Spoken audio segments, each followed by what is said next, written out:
Welcome everyone to another edition of AEW Dark. Tonight, Jeff Cobb takes on the bad boy Joey Janela. Also, her in-ring return, Riho, she faces Penelope Ford. Sean Spears is also in action against Kurt Hawkins, who we saw feature in that Battle Royal on Dynamite. And finally, the Dark Order up against Santana and Ortiz.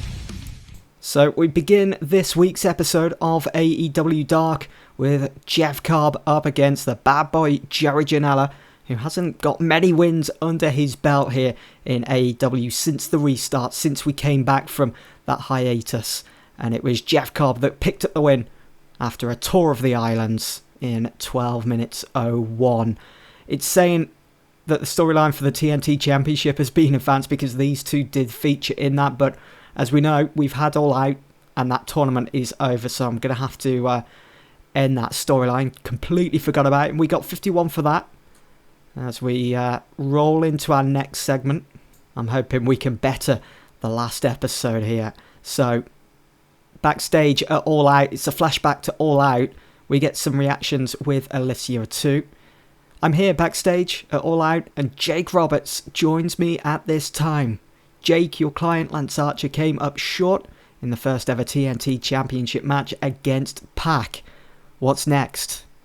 Jake Roberts just looks at Alicia and then walks off. So he's not too happy at the moment with the fact that his Murder Hawk monster Lance Archer came up short against Pac in that TNT Championship match. Got 41. Bit disappointed with that considering, Jake Roberts, the legend that he is.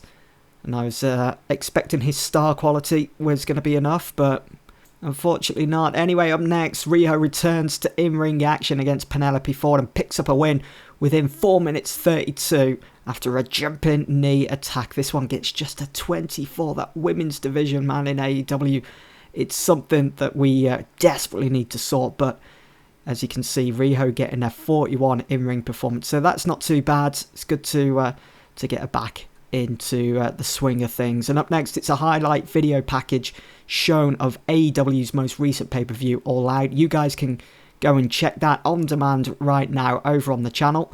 We see moments from the World Championship match between Moxley and Jericho, Matt and Nick Jackson, the Young Bucks against Santana and Ortiz, which opened All Out. It was a fantastic rating that, and you could go and check that out for yourself. And also what was the main event, the World Tag Team Championship match between Hangman Page and Kenny Omega and Pentagon Jr. and Rey Fenix. So we get 71. It's kind of a cheap way, a cheap pop to try and bring up the overall show rating for Dark, but we've got to do it because eventually I want to transition it into Dark being our an actual B brand instead of it just being a free show on YouTube. Up next, it was a showdown between Kurt Hawkins and Sean Spears, two that know each other fairly well within the squared circle, and it was Sean Spears coming out on top after 11 minutes 37, and he used the ring ropes as leverage to get the pin, as we saw Kurt Hawkins featured in that main event, that Battle Royale, to determine the new number one contender for Jon Moxley's AEW World Championship. And so Hawkins featured on Dark as well under the local worker contract. So he's not actually signed to AEW. He was just in the area looking for some work. He's out of work at the moment because of being released by that other company. Anyway, we move into the next segment. Backstage, we see Trent Barretta, Chuck Taylor, and they are seen talking whilst Orange Cassidy lies on the floor. We got to up our game. Everyone else is. Look at Private Party. Look how they overcame not only the Young Bucks, but Santana and Ortiz, plus SCU. How though? We've been doing our best here on Dark, and there is more to this as well.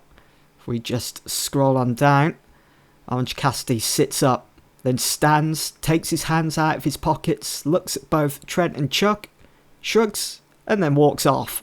Orange Cassidy, who we saw accepting Pac's open challenge for the TNT Championship in the most recent episode of AEW Dynamite. So this segment got 49, really happy with that, to be honest. Orange Cassidy benefit from a grand swell of public support. We'll just take a quick look at the dirt sheet. It was Christopher Daniels as the road agent. He got a bonus for that.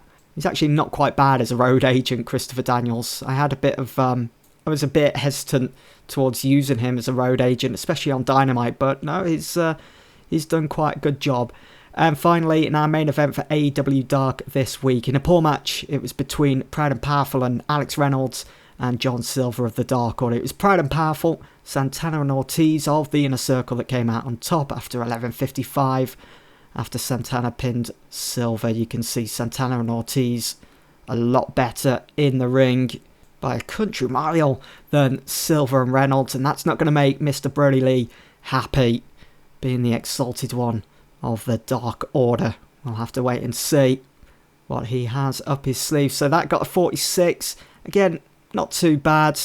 Let's finish the show. Let's see what we've got. Have we beaten our past shows? We get a 51 then. So we're still hovering around, still kind of consistent with the overall rating, still hovering around the 50s, late 40s. We're yet to bust into the 60s, up into the 70s. That'd be nice to get.